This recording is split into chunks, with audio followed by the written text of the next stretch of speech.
Coucou mes foodies, j'espère que vous allez bien. Aujourd'hui, on voyage en Tunisie, dans le sud, avec cette bonne racide. Ce plat est fait à base d'eau, de farine et du sel. Et j'ai recouvert cette racide avec une bonne sauce rouge et bien piquante. Je vous mets la liste des ingrédients pour la sauce. Dans une casserole, versez un filet d'huile de tournesol. Ajoutez l'oignon haché.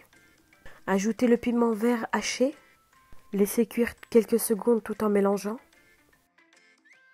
Versez un petit peu d'eau chaude. Ajoutez le sel. Ajoutez la tomate concentrée et l'harissa.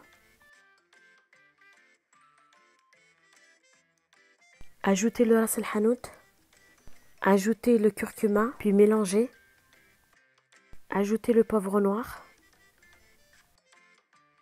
Ajoutez l'eau chaude restante. Laissez cuire pendant quelques minutes jusqu'à ce que la sauce s'épaississe un tout petit peu. Puis enfin, ajoutez l'ail pressé. Baissez le feu au minimum et couvrez. On va préparer un petit mélange qui va nous aider à épaissir la sauce. Dans un verre, versez l'huile de tournesol. Ajoutez 4 cuillères à café de farine, puis mélangez.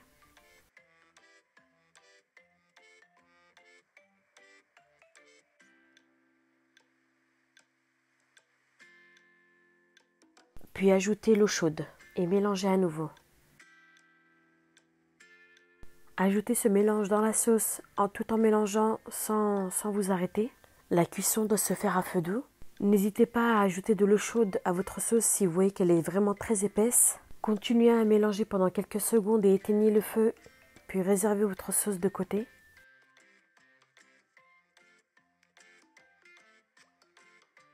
Je vous mets ici la liste des ingrédients pour la racida bidha. Dans un faitout ou dans une casserole, versez l'eau tiède, pas chaude mais tiède. Versez la farine en une seule fois. Puis mélangez avec un fouet jusqu'à ce que les grumeaux disparaissent. Ajoutez le sel, puis mélangez à nouveau. Puis là, on va passer à l'étape cruciale de la recette. Ça paraît compliqué pour certaines, mais c'est tellement facile. Placez le faitout sur le feu et faites cuire à feu moyen doux. Si vous pouvez vous faire aider pendant cette étape, ça serait bien. Alors, il vous faut un bâton comme moi. Alors, on l'appelle rassad à nous en Tunisie.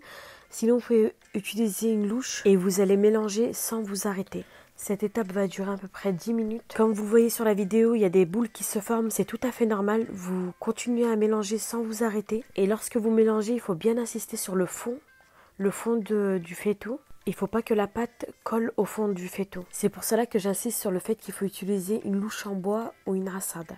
Et malheureusement, les rassades, on peut les trouver qu'en Tunisie.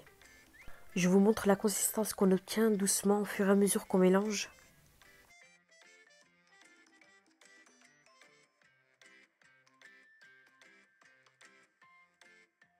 Et je vous explique une autre technique, c'est qu'en fait, je retire le faitout du feu, je me mets par terre et une personne me tient le faitout et moi je mélange avec soit la louche, soit la rassade et je remets le faitout sur le feu tout de suite après. Et cette technique va nous permettre de bien mélanger et d'avoir une pâte souple. Et là, vous voyez que sur la vidéo, je rajoute un peu d'eau chaude.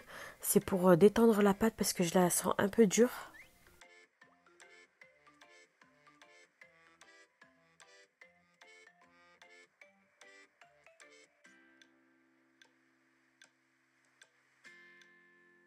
Une fois que vous avez bien mélangé, vous obtenez une pâte lisse et cuite. Badigeonnez une assiette d'huile d'olive. Alors moi, je choisis toujours des assiettes en bois comme celle-ci.